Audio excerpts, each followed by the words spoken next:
The Woman is Allowed to Kill the Murderer of Her Husband by S.C. Turnbo. The following story of the turbulent days of war times was told me by John Ray, son of John Ray.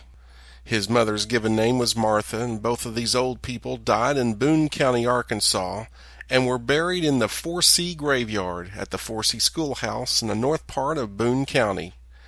John Ray, Jr., son of John Ray, Sr., was born in Lawrence County, Missouri, December 19, 1885. In giving the war story as mentioned above, Mr. Ray said that a man of the name of Reed was a prominent merchant who lived in the town of Alton in Oregon County, Missouri.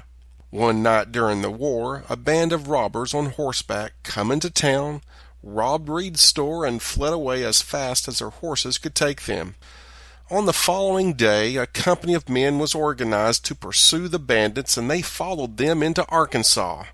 And after they got into the state, the posse deemed it prudent to divide and make an effort to entrap the band.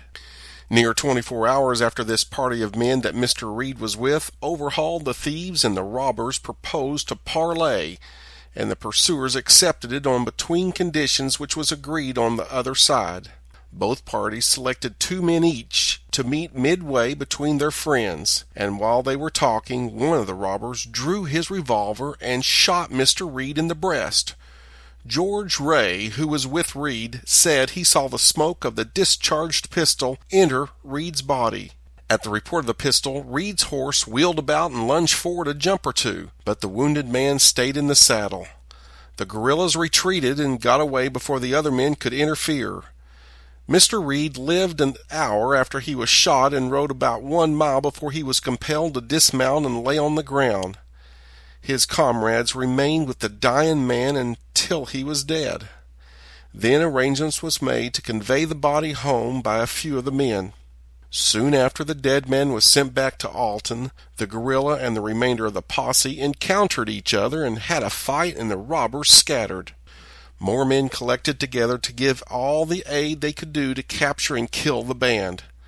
Mrs. Reed, the widow of the dead man, asked permission to accompany the posse in order to identify some of the robbers if they were caught. And in a day or two they encountered part of the band at the 11 Points Creek, just over the line in Arkansas. And after a hot fight, they captured alive the man who shot Reed, and the bereaved woman begged permission of the men to be allowed to slay the murderer of her husband herself. And her request was granted, and she took deliberate aim at the bandit with a gun and shot him dead.